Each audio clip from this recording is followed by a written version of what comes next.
Welcome everybody to Funeral Nation episode 202. I'm Ryan Thogmartin. That is Jeff, the Funeral Commander Harbison, and this is the funeral profession's only weekly news and blabber show. Yeah, that's a pretty good way to put it on here because, frankly, there's not any real big news going on right now. We've got some virtual things to talk about that has happened, but otherwise, it's that time of year, pre-NFDA Expo, but, how's that going to work out? But anyway, the most exciting news is, frankly, that C&J Financial makes this Funeral Nation run. I work with the greatest team on the face of the planet. We're from Rainbow City, Alabama, and we want you to watch this promotional ad. If all insurance assignment companies say they pay fast and are easy to work with, why do twice as many funeral homes choose C&J Financial? Over the past 2 decades, C&J and its affiliates have served in excess of 633,000 families and funded more than $3.6 billion in assignments to funeral homes and cemeteries throughout North America. If you're tired of the hassle, headache, and cash flow delay in processing insurance death claims, C&J's Fast Funding program can help. Let us show you why thousands of funeral homes across America choose C&J for their assignment funding needs, and why many associations, accounting firms, and industry leaders recommend C&J to their client and members. In every business, there's one gold standard. In insurance assignment funding, it's C&J. So, Ryan, everything's gone virtual. There is a smaller organization down south that met in Atlanta this week, and I understand they had about 100 people there. Be interesting to see if anybody comes out of there with any COVID symptoms or anything like that. But it's pretty well known that we're going to have a virtual NFDA this year. So what's your thoughts on that? Well, yesterday, NFDA sent out September 1st, the first kind of correspondence to suppliers about the conference virtually, what the agenda was going to be, when exhibit hours were.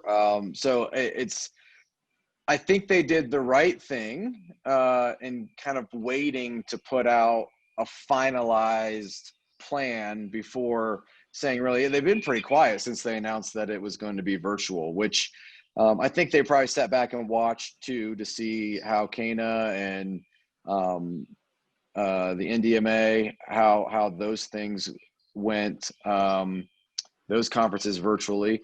So I have mixed emotions. I'm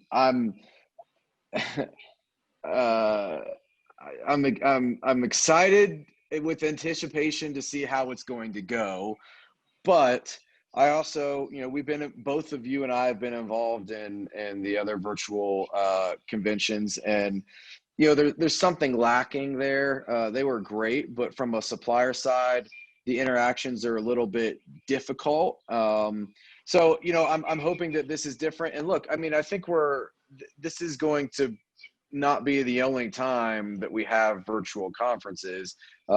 Kudos to the association in the South for just getting people together. I think we needed that. It's been so great to see our friends and colleagues that are there, that are sharing pictures, and just seeing booths again and people in the same room is exciting. So I'm glad that happened. I think we're all in agreement that NFDA probably made the right choice to go virtual this year, but I don't know. I don't know how it's going to pan out, and we'll have somebody from NFDA on to talk about how, they're going to make it valuable not only for attendees, but for suppliers. And there's no doubt that they'll figure it out, but it's just, I don't know, we'll see. I love NFDA. I hate that it's going to be virtual. Yeah.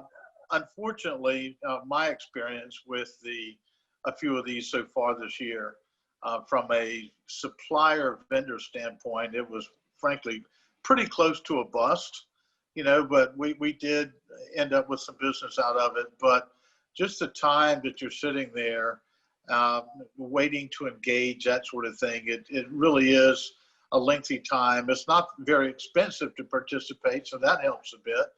But on the other hand, it's just no way to replace in person. So I'm optimistic as always. And then when it's over with, we'll critique it and see how it goes.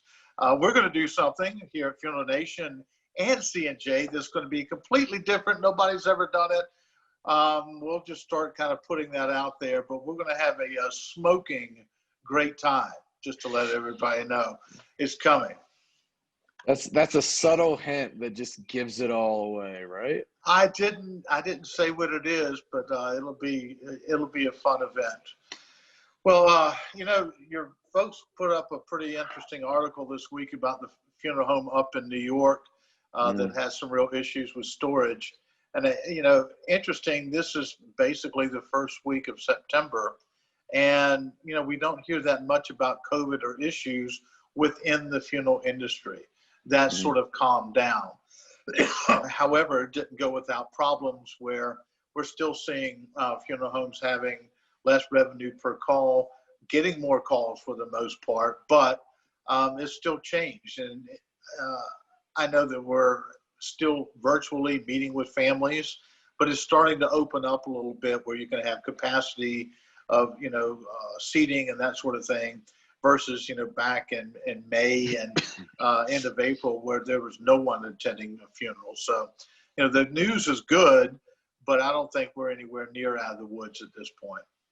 No, I would agree with you, but I do think it's insanely valuable that we are seeing more gatherings and people starting to get together to celebrate a life. I think that through this entire thing, on the funeral side could be the most detrimental to society is just not being able to properly grieve around the death of a loved one for the last 6 months. So I am encouraged that we're starting to see gathering restrictions lifted and more people getting together, because as we know in the business, that is an essential part of the funeral process and grieving process. So that's a good thing.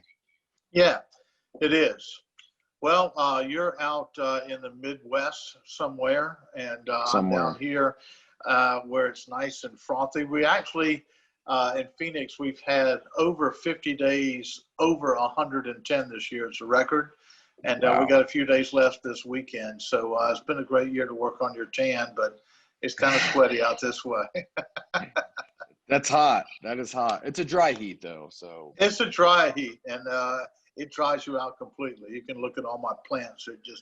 They committed suicide. It's over with. Well, buddy, let's get together next week. Hopefully, we've got a great Labor Day coming up for people have the opportunity to be off and rest a little bit and celebrate. And then we're back pretty much in the groove.